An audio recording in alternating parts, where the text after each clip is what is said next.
My husband and I live in a house that's somewhat secluded. Our neighbors aren't the type you can just say hi to over the fence, and a large, thick forest backs our property. For the past year that we have lived here, I have gone on a run along the forest path almost every morning. My husband likes to sleep in, whereas I've always enjoyed my early rises. Last week, we went to a friend's birthday party, and were out late. I ended up sleeping in and missing my morning run. I had a few chores to do, and by the time 5 p.m. rolled around, I decided I wasn't going to miss my run that day. I stepped out onto the back porch and took a deep breath as the sun was beginning to set on the horizon. My husband stepped out and gave me a lazy smile before he kissed me on the cheek. I told him I'd be back before it was dark and headed off. It started off like any other run. I take the same path each day. It's a little overgrown, but still obvious enough and easy to follow. I was only about 10 minutes in and I started to notice something. It was quiet, eerily quiet. Normally I can hear birds, leaves in the breeze, and bugs chirping, but it was just complete silence apart from my own breathing and heart beating in my chest. I found it creepy, but shrugged it off as something to do with the timing of the day. The next strange thing happened only a few minutes later. There's a part of the path that wraps around this massive gum tree, the type that you can't see around when you stand in front of it. Well, I reached that part of the path, and it was gone, completely gone, not like someone chopped it down, and there was a stump or a hole in the ground left. It was like the tree never existed in the first place. There was grass and fallen leaves in its place. It looked like any other part of the forest floor, untouched for years. I was starting to get a bit freaked out. I run this path every day. I know this tree is meant to be here. I remember the first time I saw it, I was in awe at the size. I made my husband come for a walk with me the next day so I could show him too, and he was also impressed by the sheer scale of it. It didn't make any sense that it had quite literally vanished. Even if someone was going to chop it down, I wondered if it was even possible to do it in such a short amount of time. I only just saw it the day before on my usual morning run. The practical, logistic part of my mind came to the conclusion it must have been chopped down. I decided I would wait to talk to my husband about it when I got back, and maybe even bring him with me to have a look the next day. Maybe he would have an obvious answer that I was missing. Perhaps I could contact the council and ask them about it. I shook it off and continued along the path. As I continued running, I started to get this off feeling in my stomach. Something just didn't feel right, but I didn't know what it was. After a while, I noticed that the sun was setting fast. I was losing light quickly, which didn't make any sense. I only left at 5 p.m. The sun wasn't due to set until almost 7, and I had only been gone about 20 minutes. I looked at my watch, and sure enough, 5:23 p.m. I checked my phone, and it said the same. Just to be sure, I opened up the weather app and checked the sunset 6:46 p.m. I was standing in almost darkness staring at my phone in total confusion. I had no idea what was going on, and it was scaring the crap out of me. I knew the trees would make it dimmer than out in the open, but this was different. I decided enough was enough, and I was just going to cut my run short and head home. I turned around and began running back the way I came. After about another 10 minutes of running, I was stopped in my tracks, and I felt my heart almost stop. There, standing on the path staring directly at me, was a moose. Those things are insanely huge, but the weirdest part about it all was I live in Australia. We have just about every deadly animal on the planet, but we sure as hell don't have moose wandering around, and I certainly had never seen one in the last year I had been coming through the forest. I stared at this creature for what felt like an eternity, my heartbeat pounding in my head as my mind raced. It just stood there, eyes glowing in the dark, staring into my soul. I was frozen in fear, unsure of what I should do. Then, after I felt like I was going to throw up from fear, it finally broke eye contact and just walked away. I stared as it strolled out of sight, as if nothing had happened.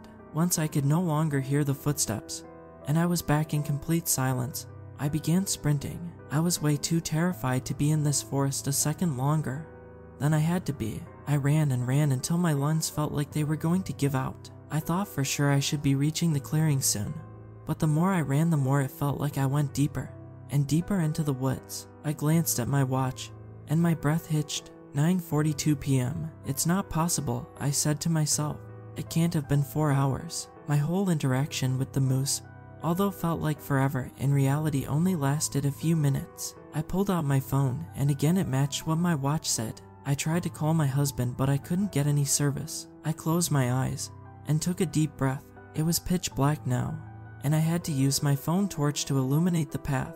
My mind was racing with some kind of way to come up with how this could be happening, but I had nothing. I decided all I could do was keep following the path and hope that soon enough I would come out and be home. I was exhausted from running for so long, though I walked for a while, constantly checking my phone to see if I got any reception to try and call somebody. I knew that I should have been out of the forest by now. I was trying my best to stay calm, but I was panicking internally. Suddenly I froze with fear when I heard a deafening, guttural scream in the distance. I had never felt so sick in the stomach. My heart was pounding in my chest, and I felt like I was about to pass out. It was unlike anything I had ever heard. It didn't sound human, but I couldn't think of any kind of animal that makes that noise either. I turned the flash off my phone. For some reason, standing in complete darkness felt safer to me at that moment. I didn't dare move as I intently listened for any more noise. Not a sound, not even a cricket or a breeze. The scream came from behind, and so I decided all I could do was keep moving and hopefully get further away. I'd heard online that mountain lions make terrifying screaming noises, but again, to the best of my knowledge, there are none in Australia, and certainly not in my area. Either way, I was not interested in finding out, so I picked up my pace as I continued down the never-ending path. Then I heard it again, only this time it was much louder, meaning only one thing: it was getting closer. I broke into a full sprint, the adrenaline burst giving me the extra energy I didn't know I had. I ran for as long as I physically could before I had to slow down to catch my breath. I glanced at my watch again, 1:05 a.m. I let out a short laugh in disbelief. I closed my eyes and rubbed my temples as I took a few deep breaths. I was too afraid to stay still, so I began walking again. The forest felt never-ending. There was no sign of a clearing or anything that looked familiar. No matter how much I moved, I just seemed to go deeper and deeper into the thick woods. I no longer even had a path. I was stepping over branches and bushes, trying my best not to trip. I was watching the ground for so long I forgot to look ahead of me, and when I did, that was when I saw him, or rather, it, standing just a few meters from me. I could make out the figure of a pale person with their back facing me. I should have been thrilled to see another person, but for some reason their presence irked me, and right before I was about to blurt out something, I stopped myself. It was hard to make out many details in the dark. My eyes had somewhat adjusted, but from what I could see, he was just standing there, facing the other way, seemingly doing nothing. He looked bald, and I struggled to make out any clothes on his body. As I was studying him, that's when it happened. His head slowly turned until it was facing me. My breathing stopped when I saw its face. Instead of human eyes, it had two large black circles that looked like mini abysses. It had no nose, and a mouth that matched its empty eyes. When I didn't think it could get more terrifying, the creature slowly began to stand, and I realized it was actually squatting initially. I watched in frozen terror as the creature's long, skinny legs came into view, right as it dropped its freakishly long, skinny arms. At the same time, it must have been more than 10 feet tall. Once the creature had fully stood up, it turned towards me.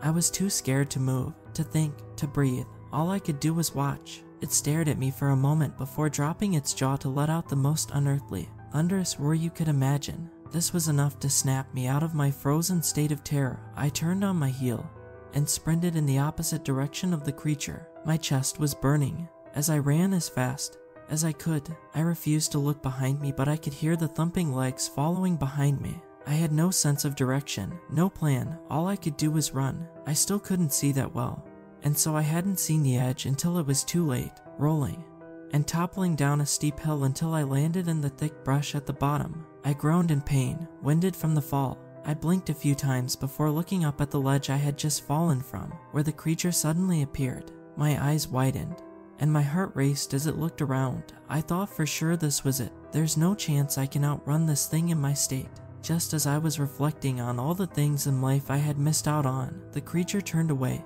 and walked back into the trees, out of sight. I let out the breath I didn't realize I was holding on to. The bushes must have swallowed me up enough so that it didn't see me. I checked my watch again, 4:59 a.m. After laying there for a few minutes to catch my breath, I slowly sat up, wiping the tears from my eyes as I could finally think for a moment. When I felt ready enough, I rose to my feet and looked around. I then noticed the path, a very familiar path It was the one I ran every day. I began following it, hoping and praying with every step that my ordeal would finally be over. After a while, the forest started getting thinner, trees more spaced out, until finally, I could see a clearing with light. I audibly gasped as I quickened my pace into a full sprint towards the opening, and when I came out on the other side, I could see the sunrise. Tears filled my eyes as I saw my house in the distance, and I continued running until I got to the back door. I burst into the house and saw my husband sitting in the living room with a mug in his hand. He turned and gave me a puzzled look when he saw me. "You all right?" he asked. I stared at him in disbelief. Why was he not more concerned? Why hadn't he been out looking for me? "Are you joking? I've been gone all night. I got lost and so many crazy things happened. The time went all weird. And all night? What are you talking about? You were gone for like 20 minutes. He responded, totally bewildered by my shouting. "But the sun is rising. I just saw it when I was coming back." I gasped, still trying to catch my breath. "No, that's the sunset." He rose and came over to me, concern on his face. He pulled out his phone and pointed at the lock screen. "Look, 5:24 p.m. You were gone for less than half an hour.